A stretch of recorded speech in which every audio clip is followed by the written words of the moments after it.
The Border Patrol, again, have said in no uncertain terms to all of us, and I hope to many of you, that should that happen, they will lose operational control of the border. Right now, there are about 8,000 people a day coming through the border.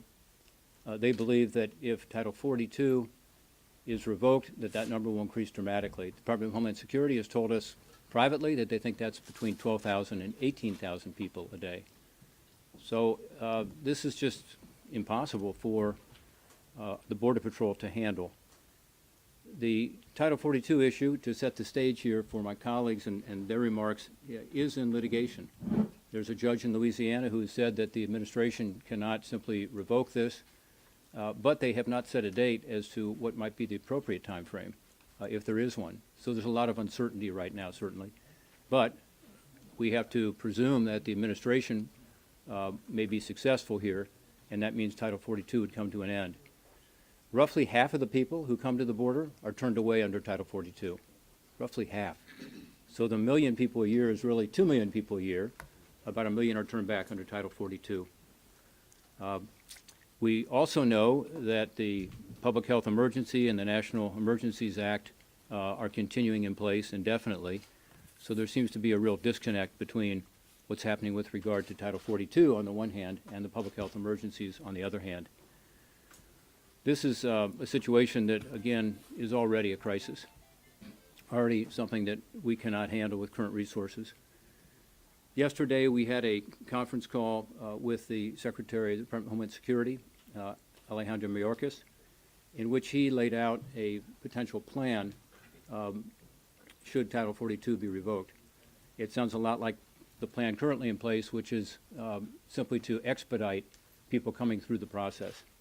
No plan to put in place the kinds of things that were in place during the Trump administration to try to deal with the border crisis, including the Remain in Mexico policy, the expedited removals, the notion that with regard to asylum there would be more scrutiny earlier in the process, but instead just coming up with a way to provide more resources to move people through the system more quickly. So in effect to make it easier for people to get from the border into the interior of the country. So that was disappointing. I'm really glad, again, my colleagues are all here, and a lot of them have been down to the border, as I have, and heard directly from the Border Patrol and Customs and Border Protection folks at the ports of entry to understand the severity of this crisis. I'd like for you to hear from them now. Senator Barrasso. Well, we actually have a dangerous crisis of national security going on in the border, and it's going to get a lot worse under Joe Biden.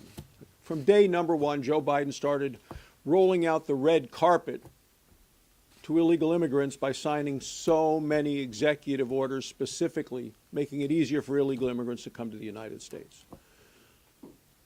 The number of people that came into the United States illegally in the first 14 months of Joe Biden was more than came in under 4 years of President Trump. And we're talking about 2 million crossings last year.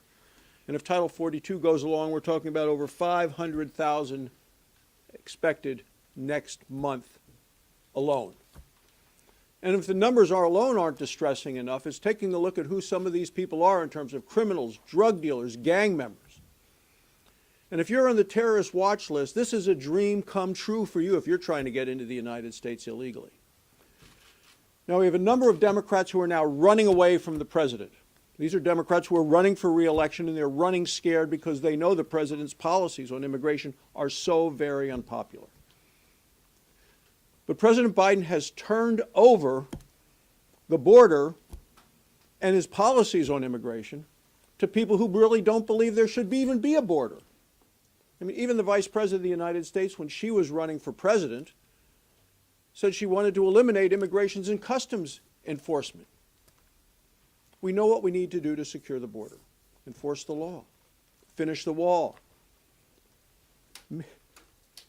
Reestablish the Remain in Mexico policy. It works. Title 42 is about public health and public safety. And the president is talking out of both sides of his mouth on this. Because in one regard, he's saying he asked for $25 billion additional dollars for COVID, because COVID is such a crisis in the United States right now. And at the same time, on the other side of his mouth, he said, oh, COVID is done. We don't have to worry about it with regard to the border. We can make it a lot easier for illegal immigrants to come to this country. When we talked yesterday, a number of us in leadership on the conference call with the Secretary of Homeland Security, the plan he laid out was to allow illegal immigrants to come here faster and easier, not to keep them out. So for people who believe like I do, we have a dramatic and desperate crisis of national security at our southern border, I will tell you, if they eliminate Title 42, it's going to get a lot worse. Well, thanks, Rob. We are a nation of laws. We're a nation of immigrants. But the one thing that we have to have in this country is respect for our laws. And this is the Biden border crisis. No ifs, ands, and buts about it. There has never been a more direct correlation between a set of policy decisions and consequences resulting from those decisions than what we've seen at the border. When they came to office, they got rid of they took 94 executive actions. They got rid of the tools that enable our Border Patrol to keep the border secure. And what have we seen? 2 million illegal crossings last year, 221,000 last month, the highest number in 22 years. And we're told that if Title 42 goes away, we're looking at 18,000 a day compared to 1,600 per day pre-pandemic. These are staggering numbers. And we're also told that by the Border Patrol that 9 out of 10 agents will be taken off the border and used to process migrants. Well, what does that do to all the other unsavory things that are happening at the border? Senator Portman mentioned a number of those, but the biggest killer today of people between the ages of 18 and 45 is fentanyl. And fentanyl is coming across the border because it's just essentially an open border. And so we've got the direct consequence of these Biden administration policies playing out in front of the American people on a daily basis. And what have they done? Well, they've stopped construction of the border wall, as Senator Barrasso pointed out. They have significantly curbed deportations. They have ended the Remain in Mexico policy. These are all policy decisions taken by executive action by an administration which is yet to visit the border. So the president and his border czar, the vice president, are directly responsible for what is happening at our southern border. And Title 42 makes it much, much worse. If they end that, if they repeal Title 42 as they are intending to do, it is going to intensify and make much worse a problem that is already of epic proportions in terms of the disaster that we're seeing there on a daily basis. So the Democrats in the Senate at least are coming to the realization, I think in the House as well, that this is a really bad idea. And they're conveying that, I think, to the administration. Hopefully the administration will listen, because if they move forward with this policy, it will be on top of a whole bunch of other bad policies that have contributed to a major crisis at our southern border. And Republicans in the Senate are going to insist on a vote. We want to vote. We want to put people on the record whether or not they support this really awful decision by this administration to backtrack yet again on a border policy that has at least had some success in controlling and keeping the number of illegal crossings somewhat under control. But it will explode. It will flat explode if they move forward. So we're going to do everything we can to stop that, and Republicans in the Senate are going to insist upon a vote on Title 42, and I sincerely hope that we'll have a lot of Democrats who will join us.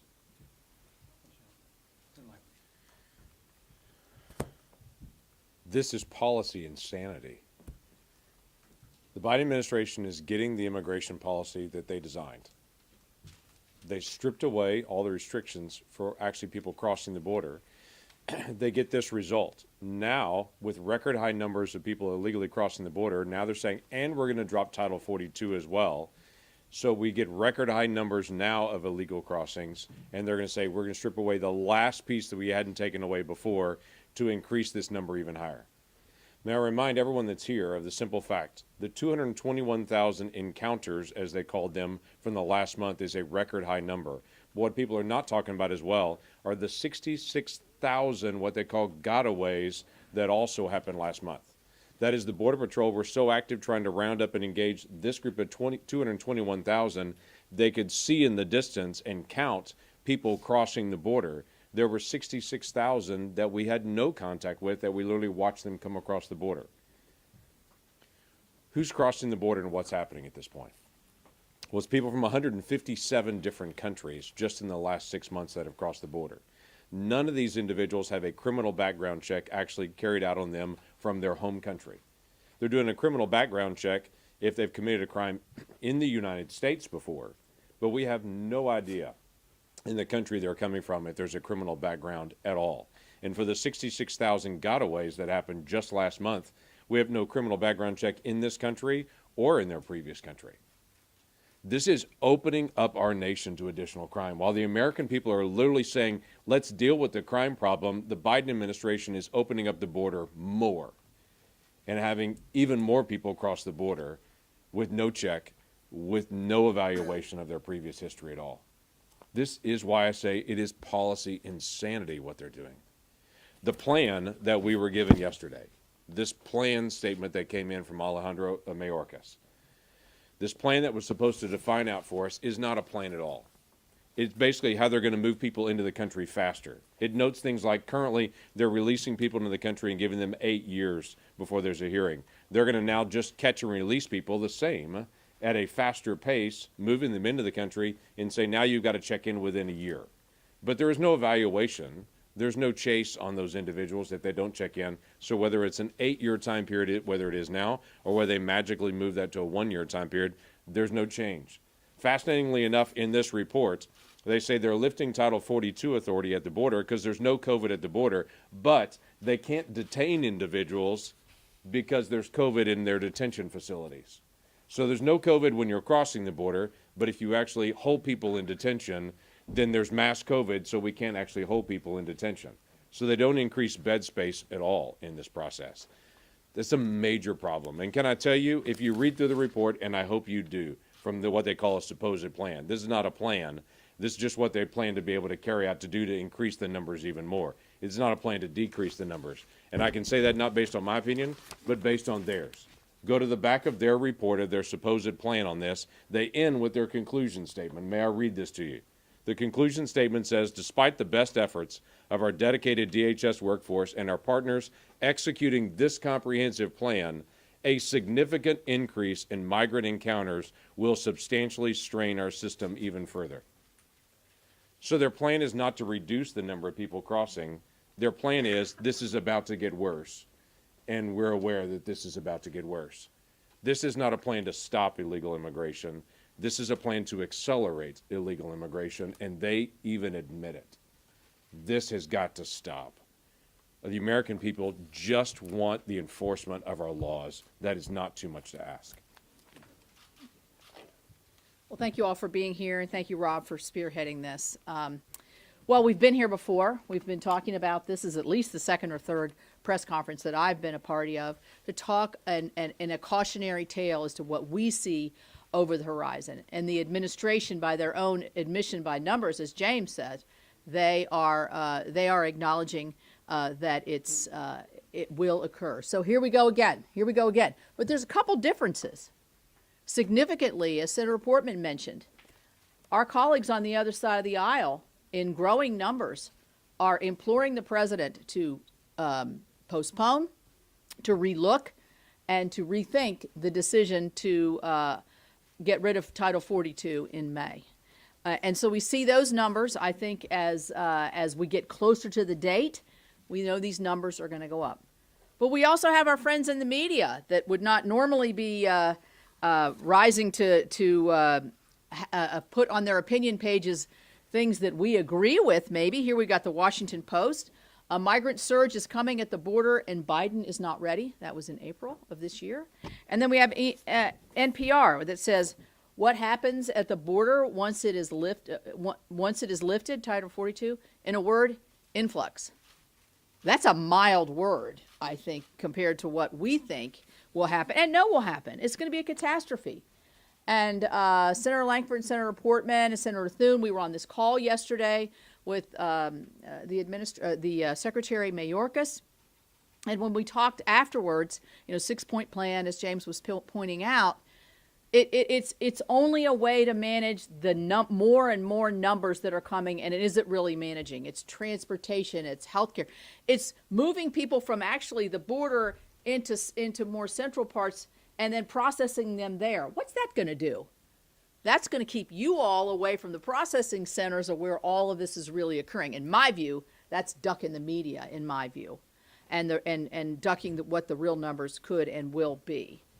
So I'm the ranking member on the Appropriations Committee for Homeland Security. We've been very generous with Homeland Security. We've provided them with a supplemental to help them deal with the surge. But this surge was here. When we see what's going to be the influx or catastrophe, as I would categorize it, that is another press on the appropriations and on the resources that we're going to be willing to look at and give to the Department of Homeland Security. So I think, and I specifically asked the Secretary that question, are you looking for another supplemental? And he very artfully answered sort of a maybe, I think would be a good way to characterize the way he answered that, very discouragingly. So I join with my colleagues, with my Democrat colleagues, with those in the media, with my folks at home are very concerned about this. Why would somebody in West Virginia be worried about this? Because we have the highest percentage of deaths from overdose per capita than any other state in the union. Fentanyl is killing our friends and neighbors, and it's all coming through the southern border. So the diversion of agents, and they're losing agents because the morale is terrible. Why would you want to be protecting our southern borders and be prideful of what you're doing in law enforcement every day when your president is just letting you get overrun? You can't disrupt the drug trade because you're so busy processing and doing all of the things that happens when 18,000 people come across the border every single day. So there's time, Mr. President, to rethink this. There's time for us to find a better way, and the plan needs to be deterrence, whether it's expedited removals, quick asylum adjudication to get that, the Remain in Mexico policy. We have some solutions here that worked under the Trump administration to keep these numbers down. It's time now to look seriously at these before this catastrophe descends upon us. Thank you. Yeah. Senator Cruz.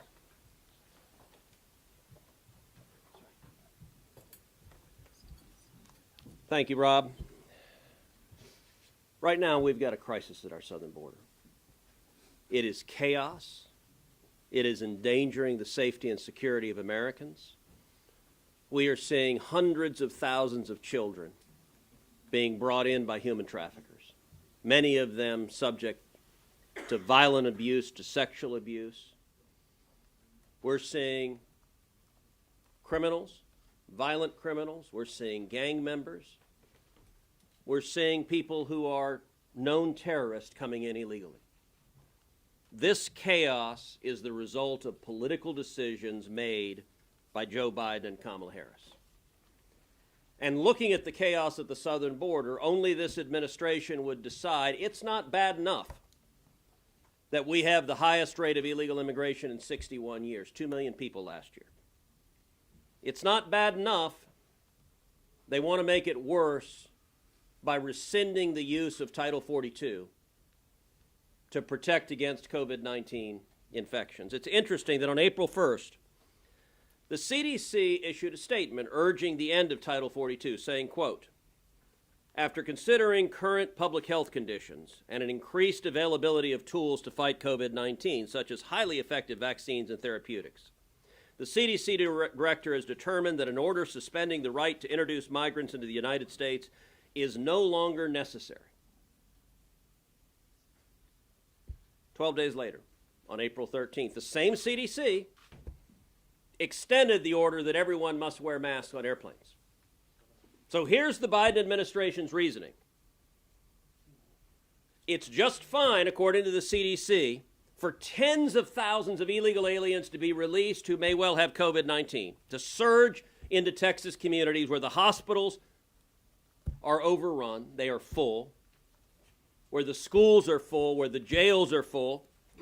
But American citizens, even those who have been vaccinated, even those who have had COVID, they must wear a mask. It is utterly arbitrary and hypocritical. Now, thankfully, both of those decisions, the decision to end the use of Title 42 and the arbitrary decision to require everyone to wear masks on planes, both of them, the federal courts have stopped.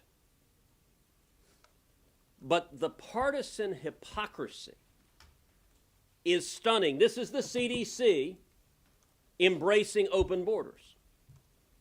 And I will say partisan hypocrisy, Capitol Hill is certainly not immune from that particular failing. We're now seeing a bunch of Democrats, interestingly enough, all collected in states where they're on the ballot in November. And they've suddenly discovered the American people don't like it when you have 2 million illegal immigrants, when you're releasing vast numbers of people in chaos. And so suddenly you got Democrats who are releasing statements saying we should not end Title 42. The hypocrisy of that is last year I forced a vote on my amendment to codify the protections of Title 42, to stop the administration from ending Title 42, and every single Democrat voted no.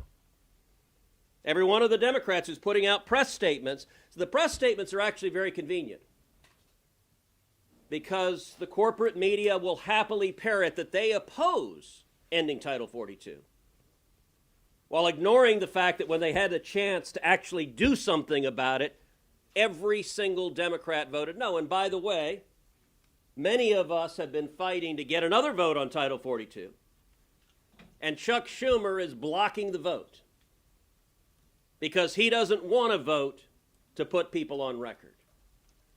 This is extreme, it's radical, it's dangerous, and it's unnecessary.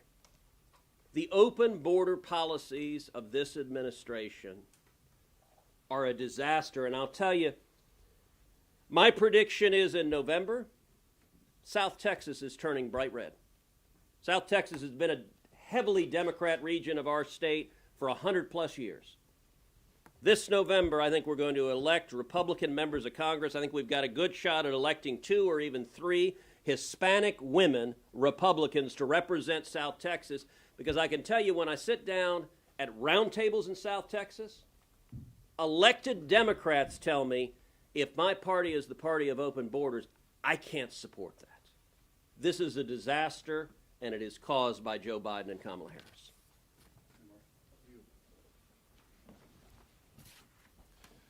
Well, this administration is either incompetent or they want this crisis. It has to be one or the other. Either they're incompetent or they want this crisis. I think we all realize that if we repeal Title 42, if we implement DHS's plan, we're going to double or triple the number of people coming across the border in the next few months. We've done over 90 town halls in Kansas now since being sworn in a little bit over a year ago. And I can assure everybody that their biggest concerns are inflation and the safety and security of their families. And their safety starts at this open southern border. I want to bring this issue home to Kansas. We're not a border state, in case you didn't have geography. We're in the heartland, the very middle of the country. And this is the front page of the Kansas City Star this Sunday. The front page of the Kansas City Star this Sunday, 2 young men in the prime of their life, high school age boys that died from overdose of fentanyl. We all should realize that a teaspoon of fentanyl could kill 1,000 or 2,000 people. These young men, I don't know if they took half a tablet, if they took 1 tablet, but that would be plenty to make most people stop breathing.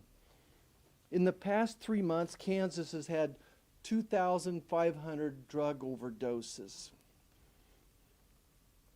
Last month, Wichita police officers on a routine traffic stop picked up somebody with 7,000 fentanyl pills. And again, Each one of those pills could probably kill several people.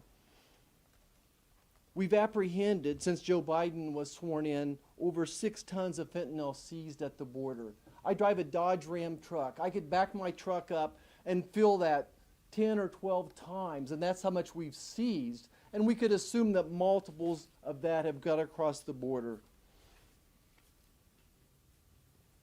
I think the only conclusion is, like I said, that this administration is either incompetent or they want this crisis.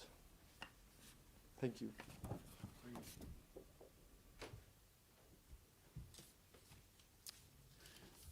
I think one of my Democratic colleagues had it right. The other day they said the administration's efforts to roll back Title 42, quote, shows a lack of understanding about the crisis at our border, unquote.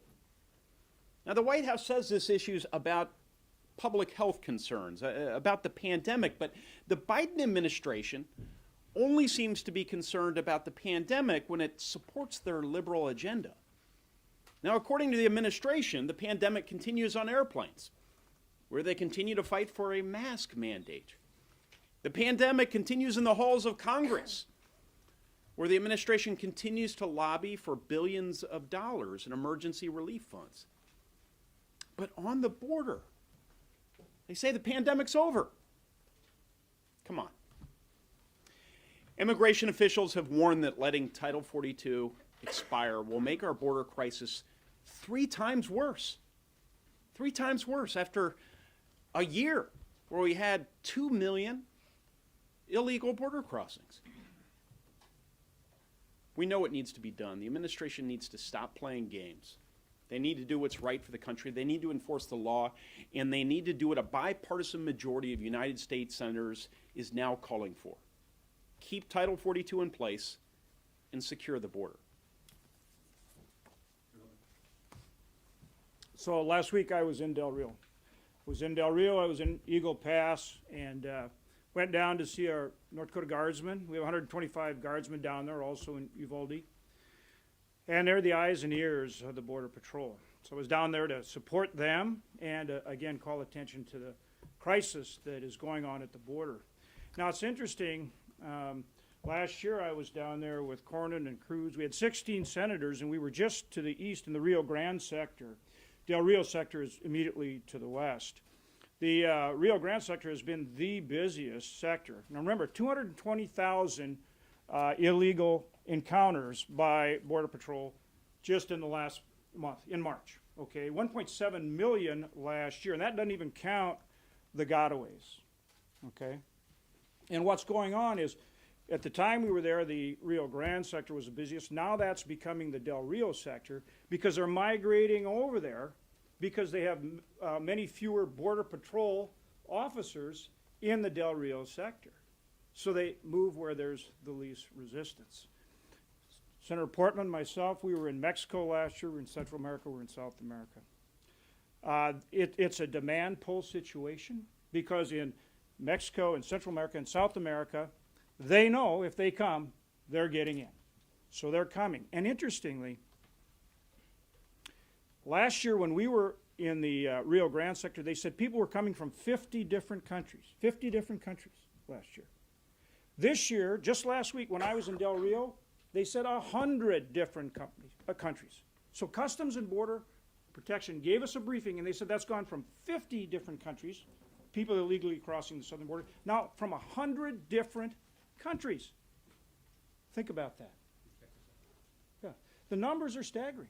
And remember, when you get those numbers from Homeland Security, and they talk about 220,000 encounters with people crossing the border illegally in the month of March, that doesn't count the gotaways, which can be maybe 40% more.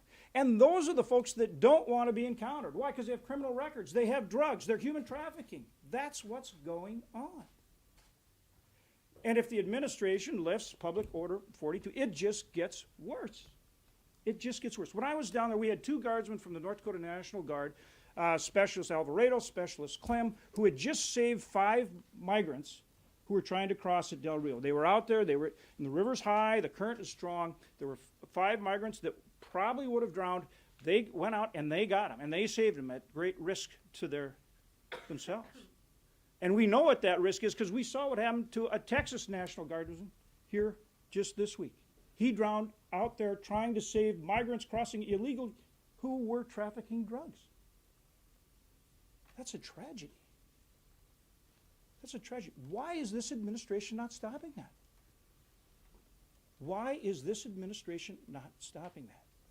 And we know it can be done. The last administration, the Trump administration, did it.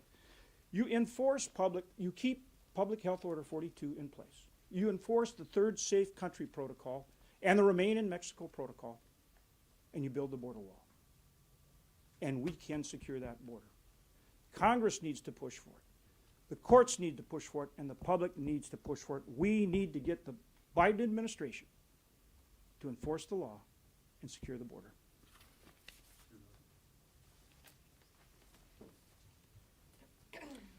I think there's a consensus among anyone with any common sense that if we lift Title 42, it's going to create a true crisis on the southern border. That's what we've been speaking of. It's going to create tremendous havoc.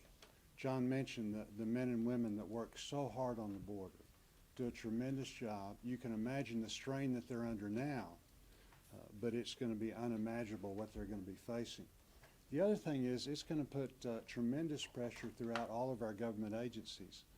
I'm blessed. I'm a senior member on the Senate Veterans Affairs Committee. I'm also the ranking member on military construction and veterans appropriations. I've been through countless hearings, countless visits with VA leadership regarding the lack of resources that we have right now due to the labor shortages, needing specialists, needing all kinds of different providers. The list goes on and on. One of the things I'm very concerned about, there's talk of using the fourth mission. This is the idea that when you have a crisis, that the Veterans Administration then can step in and provide resources to help fill that void. This is going to be a crisis, but it's a Biden administration manufactured crisis. Americans veterans have given everything for this country. We can't let the resources and personnel that are supposed to be dedicated to taking care of them get ripped away because the president and his administration have so badly mismanaged our border security and illegal immigration problem. They don't deserve it, and we won't stand for it. Thank you.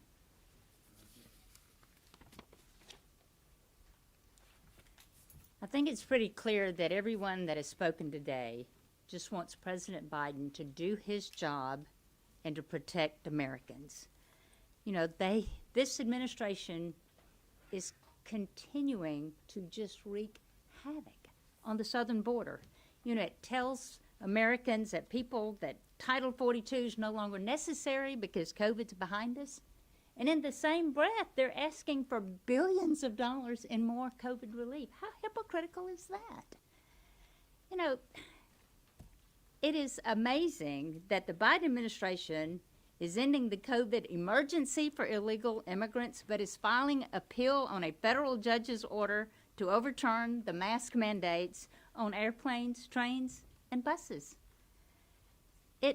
Eliminating Title 42, the consequences that we know that will bring, that, 1 million more people would cross the border in the first 6 weeks after Title 42 is eliminated, that's what we're looking at.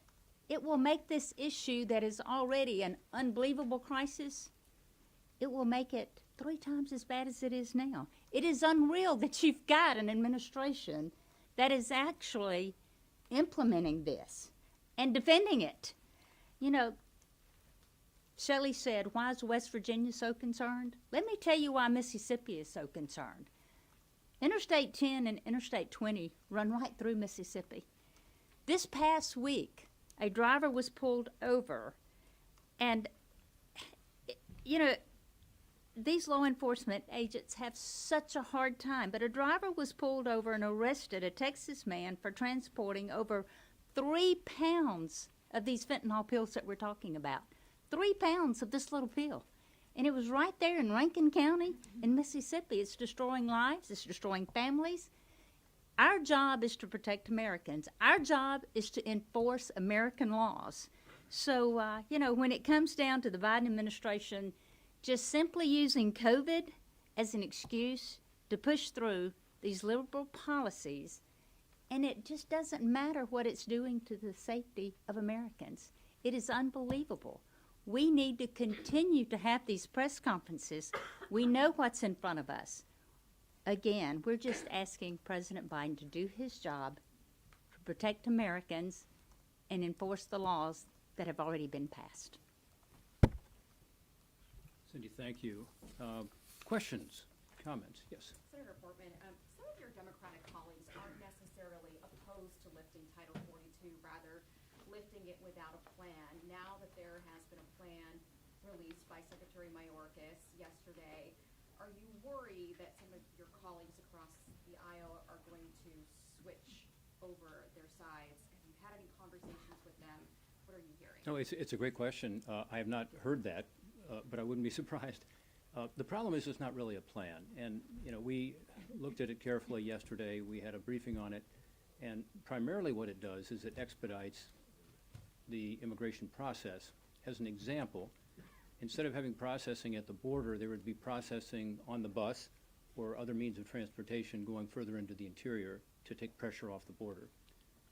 As an example, there would be more people hired to process people more quickly, but nothing with regard to slowing the flow. So it's not a plan that deals with this crisis, which is getting, of course, far worse if Title 42 is removed, in that about 50% of the people were turned away. So this line would have been up here if 42 had not been in place. And so I mean, that's the decision I guess my colleagues are going to have to make on the other side of the aisle. I think 11 members have said they have some concerns with revoking Title 42 at this point. The other point I would make is this is not about Title 42. Ultimately, that's going to go away. At some point, COVID will be behind us. We won't have a public health emergency. We'll be left with a policy that doesn't work. And we know it works because here, as you can see, we had effective control of the border by putting in place some sensible policies. The asylum policy changes that Senator Capito and others talked about is one thing we have to do that actually was not done during the last administration that would even lower those numbers further, which is to say immediate adjudication. If somebody doesn't qualify, they'd be sent home. And that 85% of the people who are applying from Mexico or Central America or other places are in the end not being granted asylum, and yet they're in the United States for 6 to 8 years and embedded in the communities and so on. So we know it works, and that's the kind of policy we're looking for. Yeah. My question is for Senator Cruz. You mentioned that Leader Schumer was blocking a vote on having the Senate go on record with whether they support delaying or keeping Title 42 in place. What's the best legislative avenue at this point to keep it in place? I know that there's also bipartisan legislation from Senator Langford and Senator Sinema at this point. Look, I would be happy with any vehicle that is moving. There was a couple of weeks ago before the recess, we were initially going to vote on their supplemental funding for so-called COVID relief, and many of us were conditioning that vote on voting on Title 42, and Schumer ultimately pulled it down. He supports the bill he wants to pass, but not at the price of actually having a vote on Title 42.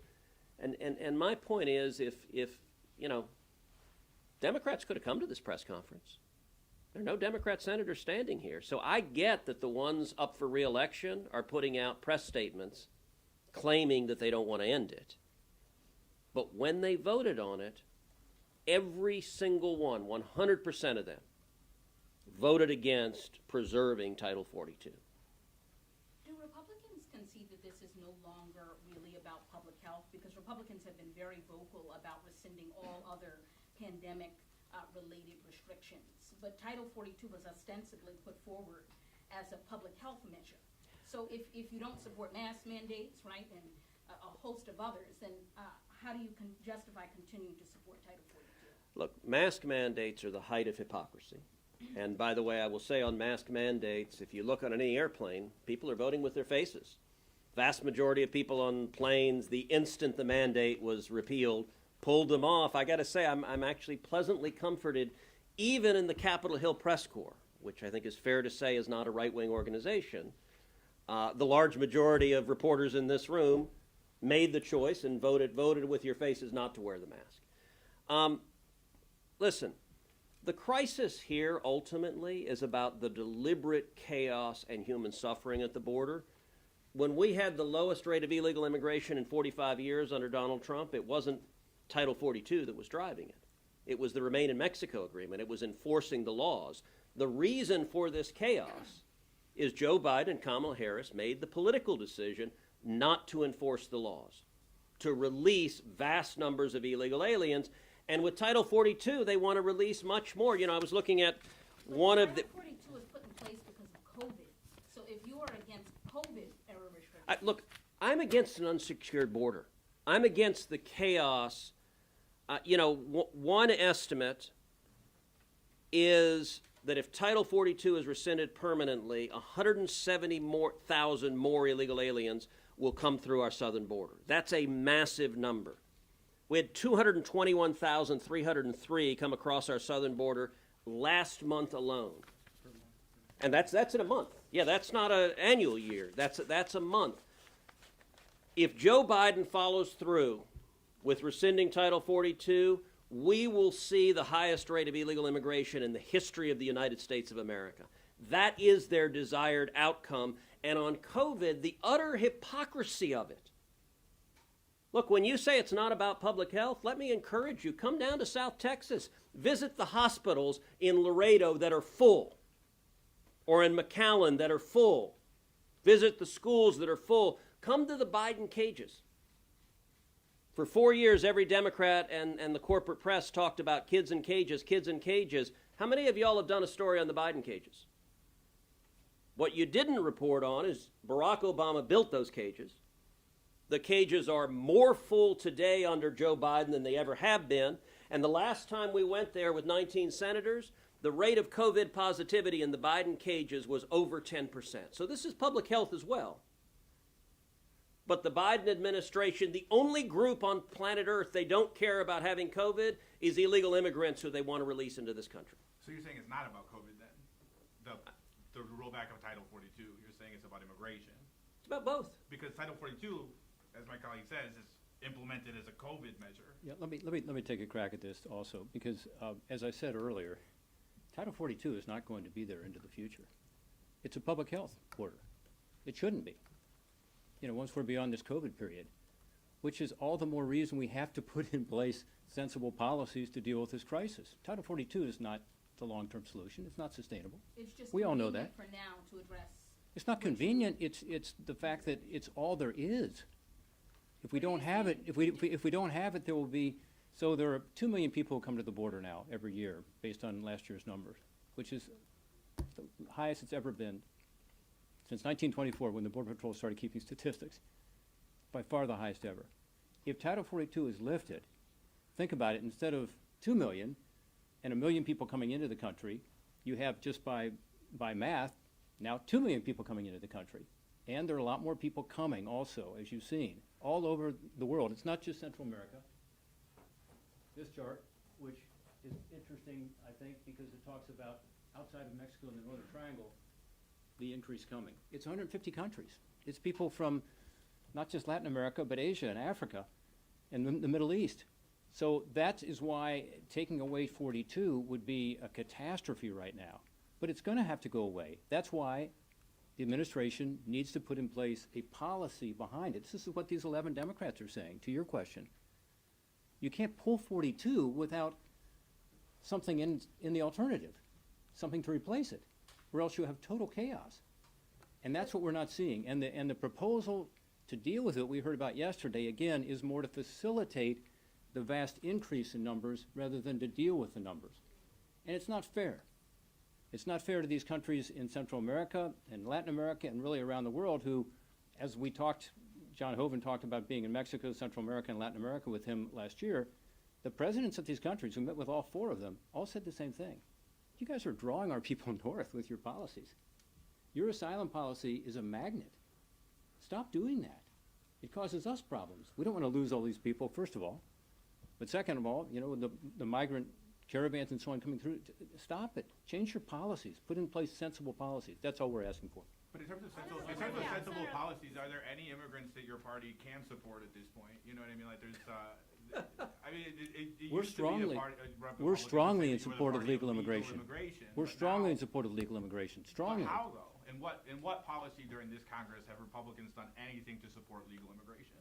Well, we strongly support legal immigration, period. I mean, America is the most generous country in the world in terms of bringing in legal immigrants. We're for that. I think I speak for all my colleagues. Do you support, for example, in the Competes Act, the provisions to offer, say, the most non-controversial immigrants of all, STEM PhDs, a green card? We're hearing from your colleagues all week that, you know, this is gonna be too controversial for this Republican Party. Is the Republican Party at this point just a restrictionist party? No, I would support that, of course, and I always have. You staple the green card to the diploma. Senator Bozeman's got to go. You want to say something for you, Lee? The only thing I would remind is, we have these numbers, but as somebody that used to be the chair of Homeland Security, these numbers indicate people that are caught. It doesn't count the hundreds of thousands of people, because the border guard is so tied up doing things that they're not trained to do, taking care of young children, things like that. You've got hundreds of thousands of others that are going across. The other thing I'd remind people is, the border is secure on the Mexican side. The cartels don't allow anybody to cross without getting a cut. So it's a tremendous moneymaker for the drug influx that we're so very concerned about, that's been talked about earlier. But Senator, does the increase in apprehensions have anything to do with the increase of appropriations? As a former chair of the Appropriations Committee, as you increase appropriations for the border, wouldn't that result in more apprehensions? No, I'm all for, plussing up border security. But that You would do make that chart you go do even that higher, with- no? You do that with. No, Okay. because you We were actually, when I was chair, we were actually able to do things concerning building the wall, things like that, putting in security measures, all of those kind of things. So you can do this in a number of different ways. The point is, it needs to be done. and remember, the objective of security of the border is to deter people coming illegally. Deterrence works. There's a reason we got to those low numbers. There's a reason the numbers exploded the moment Joe Biden got there. And by the way, apprehension for most of these is a term that's actually not accurate. I would encourage all of you, come down to the border and see what happens, because they come across the border, they look for a Border Patrol agent. They turn themselves in. They're not being caught. The vast majority of them are not trying to run. They're not trying to escape. They come in and they go seek out a Border Patrol agent. Border Patrol now puts signs. Here's where you get processed. And the reason is because Joe Biden and Kamala Harris, when they get here, they show up and they have a phone number of someone in the United States. They have a place they want to go. And the Biden administration is the last mile of the human trafficking network, and they put them on a bus and put them on a plane and take them to wherever they want to go in the country.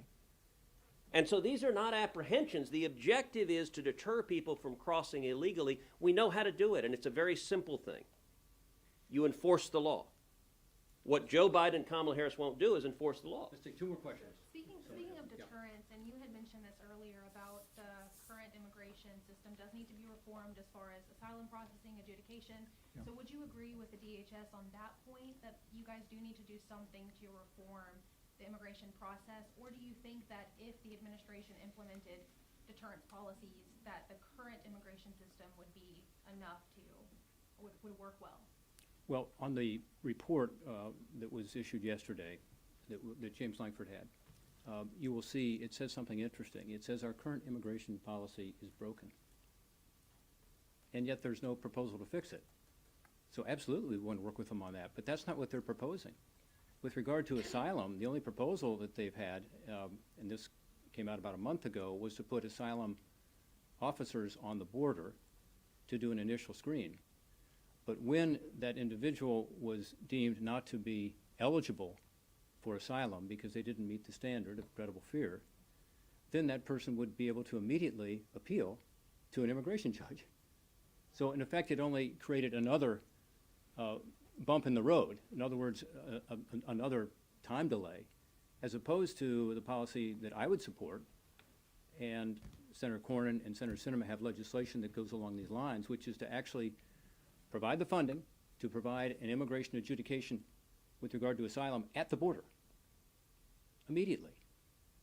And if that person doesn't qualify, and remember, 85% roughly of people who go through the system in the end don't qualify, then those people would go back to their country. That would have an immediate deterrent effect. So you would agree that deterrence wouldn't be the only solution? It would need to be a kind of a double take? Well, that is deterrence. I mean, it's deterrence because when your neighbor comes back and reports, you know what, they've got a system in place now where you can't go in illegally. You can only go in if you're legal, and you wait in line. And again, we have the most generous system in the world, and we support that. Or you have to really be someone who does have a legitimate fear of persecution in your home country, and therefore you qualify essentially as an asylee or refugee. That would send a huge signal. That's what's going to stop people from coming. And then all the other provisions we talked about here today that add a further deterrent, such as providing the Border Patrol the tools they need with the technology and the fencing and the walls. And you know, when the Biden administration came in on day one, they stopped the construction of the wall. Fine. They also stopped the construction of all the technology that went with the wall. And what my colleagues can tell you who have been down there in the Del Rio sector as an example, since that was talked about, or El Paso, they not only didn't complete the wall, they stopped the technology. In fact, in Del Rio and El Paso, the technology was stopped after about 10% completion. The wall was about 90% complete. Now, even my Democrat colleagues support technology, I'm told. This is sensors and cameras and so on, but they stopped it all. So there's a lot of things you can do, but ultimately, if you don't fix the asylum system, you're going to continue to have people drawn to our border because they know, as Senator Cruz has said, they can walk in. One more question, then we'll be breaking up this, or I'll stick around, as will Senator Cruz, I'm sure, for questions individually. This is, I'm actually off topic. Can I get your reaction to Trevor, the prisoner swap that resulted in Trevor Reed being? I'm not up to speed on it. If you want to talk about it. He's a Texas native. Yeah, no, we're very glad that he has been returned, and he should never have been detained in Russia, and we're glad he's back. We're glad that he's going to be back home in Texas, and we are celebrating that. Take one more question. Senator. Since that was not. Yeah. Can I ask about expedited removal? I'm sorry, say it again. On expedited removal, Yeah. one of the pieces in the DHS memo was to increase use of expedited removal with the thought that a formal deportation order is going to be more of a deterrence, as you've mentioned, to repeat crossers who right now don't face a legal consequence. There's no disincentive to just keep trying. And if you look at the chart even, you sort of start to see a small rise starting in April 2020 when Title 42 is lifted, or Title 42 is imposed. I was just wondering what your response was to the recidivism concerns about Title 42 and whether you support expanding expedited removal, or do you just see that as processing people faster? Yeah, I think expedited removal has to be part of any policy that works. You know, under the Obama administration, there was about, as you know, there were more people who were deported through expedited removal. Roughly 65% of those who came in illegally were removed. The numbers we have for the Biden administration, which would be last fiscal year, the 8 months of the Biden administration, it's roughly 4%. So there's a huge difference even between the Obama years and the Biden years in terms of using expedited removal and actually deporting people who did not qualify to be in the United States. And it's a further example of what we're talking about. Is there's been a deliberate attempt through policy to change what we're doing at the border and also with regard to the interior, with regard to expedited removal and deportations. But so And this is part of the magnet. So if Title 42 were rescinded and in its place was a very robust expedited removal system where a high percentage of people were removed through that process. So there is somewhat of a process, but it's, Well, yeah, you know, again, is that something you would support? the one caveat here, which is a huge one, is that if you come to the border and you claim asylum, you are permitted to come in. Well, if you pass credible fear. If you pass credible fear. But that's a very low bar, as you know, at the border. Extremely low bar. So, and then you go through the process. And then at the end of the process, you know, roughly 15% are deemed to have qualified. But meanwhile, all these other folks are in the country. And so you have to deal with that issue as well, not just expedited removal. And then when that happens, is the person deported or not? Right now, again, the 5% figure, that is not happening. So it's a big change in terms of even the Obama years until this administration, much less from the Trump administration to now. Any comments on Senator, that? can I ask quickly, if you care deeply about the border, you also care deeply about Ukraine, and that we're expecting a supplemental request. Yeah. Do you see that as an opportunity? We heard Senator Thune say we want to vote on this. Yeah. Is that going to be an opportunity to have a vote, especially considering it seems Democrats want to combine COVID and Ukraine supplemental? Yeah. My strong desire is to keep Ukraine separate from everything. And if Democrats decide they aren't going to keep it separate, Well, what does that mean? You know, and they'll have to figure things so they can come up with the vote. But the Ukraine supplemental is a desperate need. And if we don't provide it now, you'll see many more people who die in Ukraine. And it's totally nonpartisan. At least it has been up to now, and it needs to continue to be. If you load it up with other things, it becomes necessarily a partisan product, one way or the other. Do you have a sense that if a combined COVID Ukraine bill could get 10 Republicans? I don't know. It certainly couldn't if it didn't have Title 42, and then you would lose a lot of Democrats. Okay. So let's not play So politics no, with Ukraine. without Title 42, anything with COVID aid would not. I don't think so. I mean, because we're so related. It doesn't make much sense. It would be a to choice by provide- Democrats attaching Ukraine to hold up Ukraine. Yeah, which we can't do. I mean, this is an urgent, again, even desperate need right now, is to continue to provide the Ukrainians what they need to defend themselves. As Russia is intensifying its efforts in the Donbass with heavier and heavier equipment, we have to at least give them a chance to survive. Senator, may I Thanks, ask in Senator. Spanish? Because I understand you speak Spanish, right? Mucho mejor en inglés. Además Sí, de- puede. Su inglés es mucho mejor que inglés. Ay, una sola pregunta. Ese mensaje, porque yo trabajo para NTN, un mensaje para los inmigrantes que están tratando de cruzar, porque para nosotros